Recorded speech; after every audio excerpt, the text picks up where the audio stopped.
जम्मू कश्मीर के पहलगांव में हुए आतंकी हमले का विरोध आज पूरा देश कर रहा है। हो भी क्यों ना, क्योंकि ये घटना ही बड़ी दुखद ही है, क्योंकि इसमें 28 पर्यटकों की मौत हो गई है।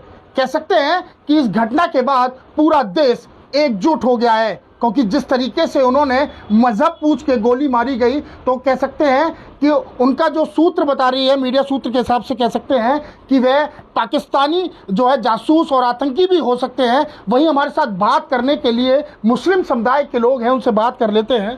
ये बताइए किस तरीके का इस घटना का विरोध करते हैं? कश्मीर को देश का स्वर्ग माना जाता है।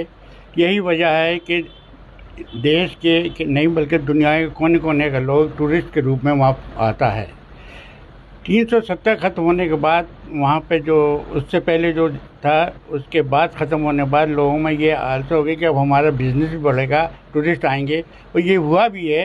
370 के बाद वहाँ पे बिज़नेस को चार चांद लगे हैं। ज़्यादा से ज़्यादा टूरिस्ट निडर होकर आ रहा था। लेकिन जो कल जो घटना हुई है वो बहुत ही दुखद है।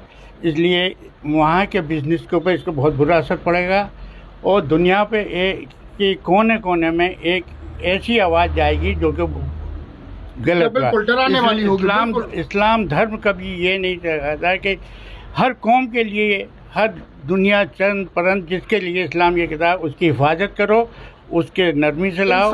इंसानियत का पैगाम देता है इस्लाम, लेकिन इस्लाम के ऊपर ऐसे लोगों के लिए कलंक है जो कि हमारा प्रयास होगा कि इस कलंक को कभी हम लगने नहीं देंगे और मिटाना होगा। बिल्कुल सही बात है, कलंक लगने नहीं देंगे। मुस्लिम समाज के लोग हैं। आप बताइए कि जिस तरीके से गलत हुआ, ऐसा नहीं होना चाहिए। अच्छा, आप बताइए कि जिस तरीके से वहाँ पर जिस तरीके से आतंकी हमला हुआ, तो पर्यटक जो है वहाँ पर पहुँचते थे, लेकिन अब जो पर्यटन उद्योग से जुड़े हुए लोग हैं उनकी भी रोजी रोटी संकट। जम्मू कश्मीर के पहलगाम में जो आतंकी घटना जो हुई है बिल्कुल निंदनीय है। ये ऐसा नहीं होना चाहिए था।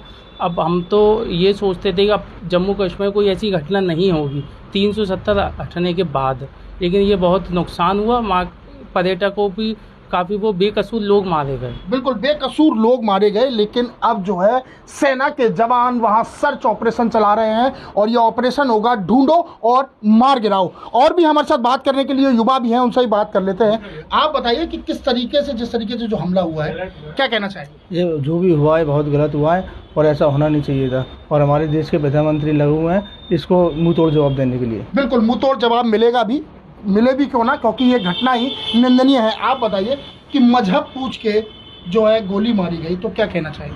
ये इन्होंने बहुत गलत करा। मजहब पूछ के जो गोली मारी है, ऐसा नहीं होना चाहिए। जो जिसमें 28 निर्दोष मारे गए हैं, ये पर्यटन जो थे, जो घूमने गए थे, और हमारे इस्लाम धर्म में ये सब नहीं है। बिल्कुल इस्लाम और हमारे प्रधानमंत्री जी को चाहिए कि उनका मुंह तोड़ जवाब दें। हम सब इनके साथ खड़े हुए हैं। बिल्कुल प्रधानमंत्री नरेंद्र मोदी से अब लोग कह रहे हैं कि मुंह तोड़ जवाब इन आतंकियों को देना चाहिए, जिस तरीके से इन्होंने ये घटना की है। हमारे साथ और भी हैं बात करने के लिए। सर, ये किस मजहब के लोग थे? इनका कोई मजहब नहीं है। आतंकियों का कोई मजहब नहीं होता है। ये तो इस्लाम को बदनाम करने की साजिश है। अच्छा, इस्लाम तो अमन और शांति का मजहब है। ये लगता है कि जिस तरीके से पाकिस्तान इन्हें सपोर्ट करता है, तो क्या हम देखें कि कोई जो भी अगर सपोर्ट करता है तो वो गलत करता है। अवल ये है कि मज़हब के नाम से मज़हब पूछ करके हम उनके खिलाफ एक्शन लें और कुछ चंद लोग करते हैं, बेगुनाह मारे जाते हैं। तो ऐसे लोगों का तो खत्म। एक सवाल खड़ा हो जाता है कि जिस तरीके से अमन चैन था जम्मू कश्मीर के अंदर, तमाम लोगों की रोजी रोटियां चल रही थी, तो वो कायम रहना चाहिए। लेकिन अब वो ज़रूरी है।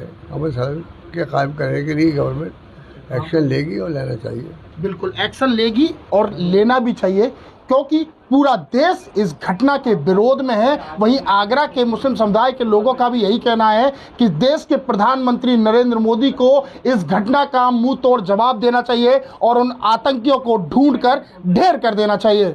शिव कुमार, न्यूज़ 18, आगरा।